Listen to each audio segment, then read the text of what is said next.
본 교육 동영상은 노인 일자리 참여자분들께 배포해드린 워크북과 함께 비대면 학습이 가능하도록 제작되었습니다. 이를 통한 교육 시간도 활동 시간으로 인정되오니 참여자분들은 성실히 학습해 주시기 바랍니다. 영상 시청 시 데이터 요금제에 따라 통화료가 부과될 수 있습니다. 와이파이가 되는 환경인지 꼭 확인하시고 영상 시청 부탁드립니다.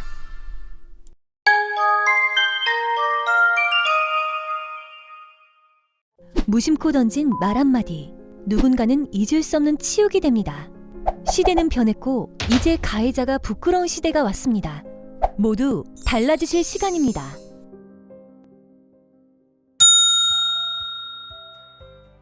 나의 시각의 신호등이야. 네, 여러분 안녕하세요. 성희롱의 종류는 세 가지가 있는데요. 가장 많이 언급되는 언어적 성희롱, 육체적 성희롱 말고도 시각적 성희롱이 있다는 거 알고 계실까요? 특히 미디어 매체의 발달로 시각적 성희롱이 성행되고 있습니다. 시각적 성희롱은 다른 성희롱들과 달리 명백하게 행동 범위를 좁힐 수 있는데요. 시각적 성희롱은 성과 관련해 쳐다보거나 보여줌으로 불쾌감을 안겨주는 모든 행위를 일컫습니다.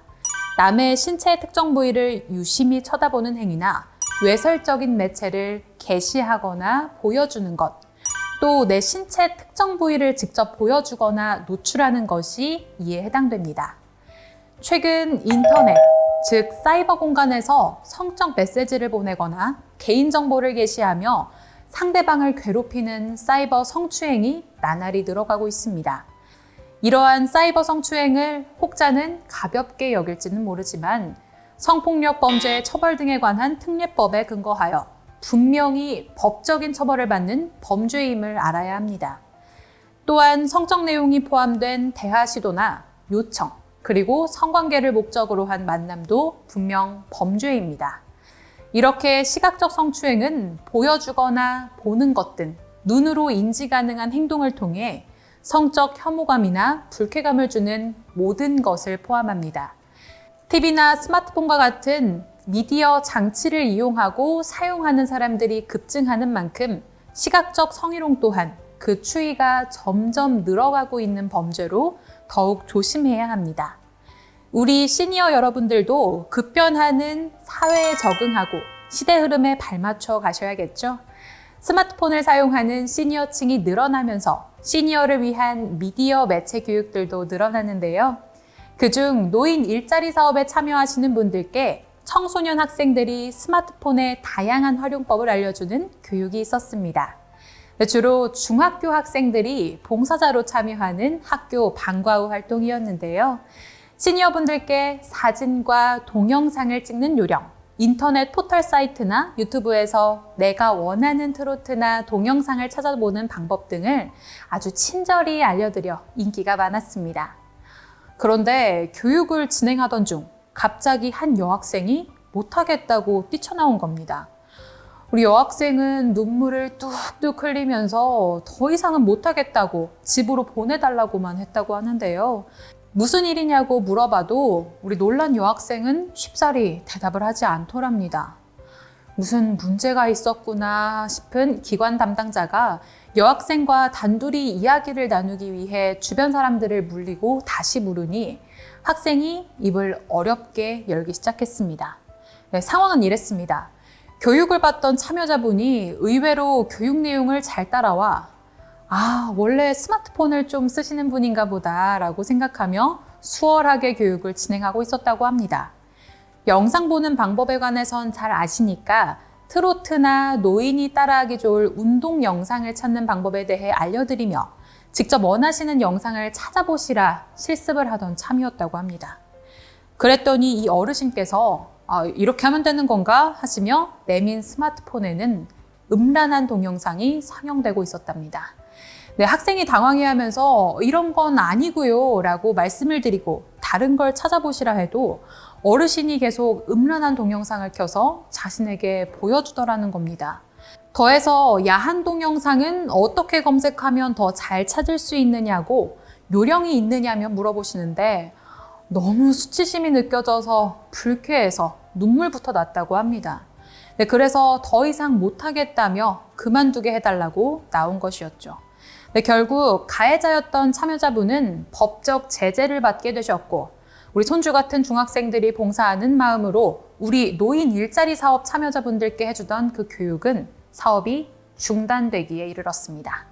과거에는 어린 청소년 여학생들을 상대로 변태적인 행위를 했던 이들을 속칭 바바리맨이라 하여 자신의 신체 일부분을 노출시켜 시각적 성희롱을 했다면 이젠 스마트 기기를 이용한 변태적 성희롱 사례가 늘고 있는 경우입니다. 네, 이렇듯 시각적 성희롱은 인터넷과 장비의 발달로 이제 어디서든 노출이 되기 쉬운 환경으로 어린 학생들부터 성인까지 상처를 받는 피해자들이 무분별하게 속출이 되고 있는 추세입니다.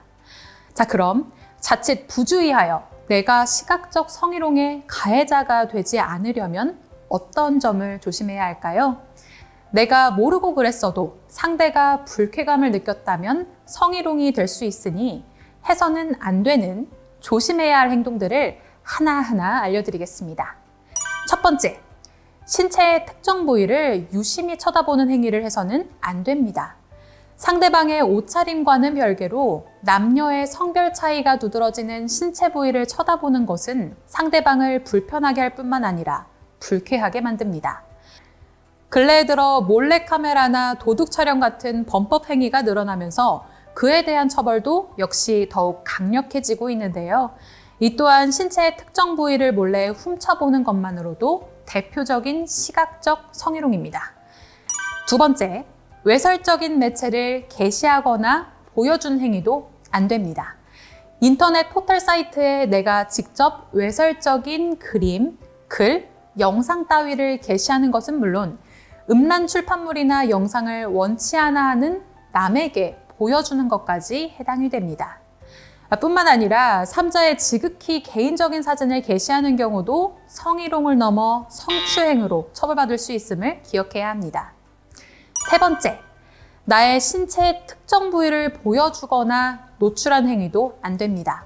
성별 차이로 인한 특정 부위를 일부러 보여주거나 짐짓 모른 채 노출하는 것 또한 모두 이에 해당됩니다. 공공장소에서 자신의 특정 부위를 드러냄을 즐긴다면 이는 성적 도착증, 노출증이란 질병일 수 있으니 의사와의 상담이 필요합니다. 시각적 성희롱에 대해 다들 이해하셨나요? 앞에 세 가지에 포함되는 모든 행동은 반드시 조심하고 주의해야 합니다.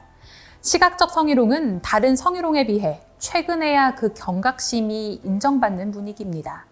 다른 유형보다 그 인식과 인정이 늦었던 이유는 본인이 시각적 성희롱을 당해도 분명 불쾌하긴 한데 이게 성희롱인지 아닌지 잘 몰라서 신고조차 못하시는 분들이 많으셨기 때문입니다. 가장 많은 시각적 성희롱 중 하나가 성적인 내용이 내포된 문자를 보내는 것입니다. 문자로 성적인 글, 그림, 사진, 영상 등 매체가 무엇이든 간에 상대방이 성적으로 불편하고 불쾌했다면 시각적 성희롱이 됩니다. 또 나아가 성적인 의미가 내포된 만남을 요구하는 문자 메시지 또한 시각적 성희롱 및 언어적 성희롱에 해당되니 더욱 각별한 주의가 필요합니다. 네, 그렇다면 이런 상황이 발생했을 때는 어떻게 대처해야 할까요? 일단 싫다는 의사를 분명히 보여야 합니다. 싫어요. 불쾌합니다. 하지 마세요. 더 이상 보내지 마세요. 이렇게 싫다는 내용을 보내서 명확히 거절했음을 표현해야 합니다. 거절의 의사로서 상대방의 메시지에 답하지 않고 그냥 무시만 하는 것은 후에 필요한 증거가 되기에 부족합니다. 명확한 거절의 표현을 했음에도 계속해서 문자가 온다면 이때는 휴대폰 문자 내역을 가지고 담당자나 경찰에 신고해야 합니다. 신고할 때는 이렇게만 말씀하시면 됩니다. 여기 증거 문자가 있습니다. 나는 분명하게 거절했는데도 불구하고 성적인 내용이 내포된 문자를 계속 보내옵니다. 이는 시각적 성희롱이기 때문에 신고하고 싶습니다. 라고 당당히 말해 상대방과 거리를 두고 싶음을 말씀드린다면 기관에서는 상대방에게 그에 적합한 조치를 내려줄 것입니다. 물론 그 정도가 심하다면 당연히 경찰에 신고해 형사처벌을 받게 될 것입니다. 여러분들의 신고하는 용기가 피해자들에게는 당당한 삶을, 가해자에게는 부끄러운 삶을 안겨줄 수 있습니다.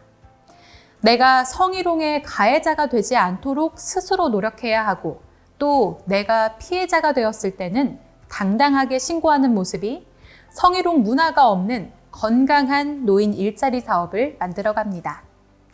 이번에는 노인 일자리 사업 참여자가 수혜자에게 시각적 성희롱을 가한 사례입니다. 이 사례는 독거 노인 지킴이라는 사업에서 이루어졌는데요.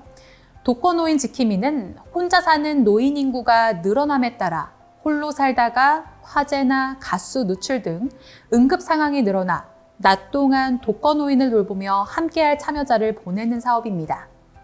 하지만 남녀 성별과 상관없이 참여자가 배정되다 보니 남녀 관계에 있어서 간혹 문제가 발생했습니다. 한 번은 여자 독거 노인에게 남성 참여자가 배정이 되었는데요. 여자 독거 노인이 토로하는 말이 독거 노인을 돌봐주라고 보낸 남성 참여자가 집에 올 때마다 TV를 큰 소리로 틀어놓고 보는데 그게 줄곧 음란한 영상들이었다는 겁니다. 큰 소리로 틀어놓으니 다른 방으로 이동해도 들려서 괴롭고 심지어는 다른 방까지 따라와 재밌는데 함께 보자며 계속 요구해서 수혜받는 동안 편하고 안심이 되기는커녕 공포 속에 떨었다고 합니다. 신고를 받은 기관은 즉시 조치를 취해 그 남성 참여자를 해당 사업에서 제외하고 경찰에 증거를 넘겼습니다. 이렇게 불건전한 노인 일자리 문화가 형성이 되면 노인 일자리 사업은 존재의 의미를 잃은 채 서서히 사라져갈 것입니다. 여러분들의 협조가 필요합니다. 시각적 성희롱을 잘 예방한 사례도 있습니다. 노노케어 사업 중 있었던 일입니다. 노노케어는 남녀 참여자가 한조가 되어 한 명의 독거 어르신을 방문하여 도움을 드리는 사업입니다. 남녀 참여자를 한 조로 묶어 활동하는 것만으로도 성희롱 환경에 벗어날 수 있었는데요. 독거 노인의 경우 성별에 상관없이 홀로 오래 살다 보니 집안에서 옷을 잘 갖춰 입지 않아 잠옷이나 조금은 헐렁하고 부족한 차림으로 문을 열어주시는 분들이 많았다고 합니다. 네, 그래서 참여자와 수혜자 모두 불편할 수 있는 상황을 방지하기 위해 기관에서는 한 가지 방침을 만들었다고 합니다. 바로 방문 도착 5분 혹은 10분 전 저희가 곧 도착하니까 준비하고 계시면 될 것 같아요 하고 미리 전화 연락을 드려 옷을 갖춰 입으실 수 있도록 힌트를 주시는 거였죠. 방문 사업과 같은 경우 참여자가 수혜자에게 성희롱을 하는 경우도 있지만 이성 참여자가 올 것임을 알고 벗고 있는 수혜자도 있었다고 하는데요. 남녀 한 명씩을 한 조로 묶고 또 사전에 도착을 미리 알리는 전화를 함으로써 이런 문제점까지 해결할 수 있는 올바른 방침을 만든 것입니다. 다만 이런 방침은 사업에 참여하는 참여자들에게 다소 번거로움을 줄 수 있지만 더 불편하고 큰일을 예방하고 주의하기 위해서는 필요한 조치들입니다. 한국노인인력개발원은 여러분의 바람직한 습관을 응원합니다. 시각적 성희롱을 근절시키는 것, 건강한 노인 일자리 사업을 넘어 시니어 각 개인에게도 꿈꿔오던 삶을 안겨드릴 수 있는 미래를 바라며 오늘의 수업은 여기서 마치겠습니다. 네, 그럼 마지막으로 OX 퀴즈를 맞춰보고 오늘의 교육 마치도록 하겠습니다. 고맙습니다. 노인 일자리 성희롱 OX 퀴즈. 정답을 맞춰봅시다. 첫 번째 문제입니다. 단톡방에 외설적인 이미지 등을 올리는 것은 성희롱이다. 정답은 무엇일까요?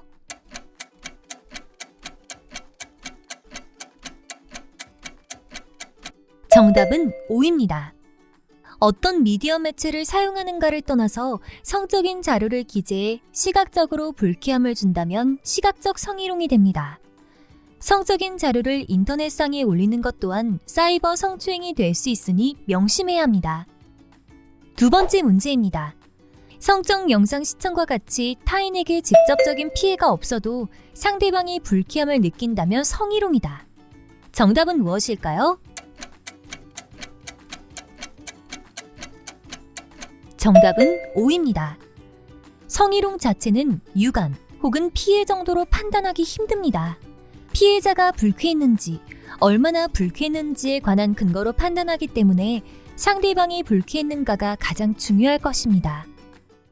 남녀 모두가 평등해지는 삶, 남녀 모두가 행복해지는 삶, 상대방의 기분을 헤아리며 말하고 행동하는 습관, 성희롱 근절의 첫 시작이 됩니다.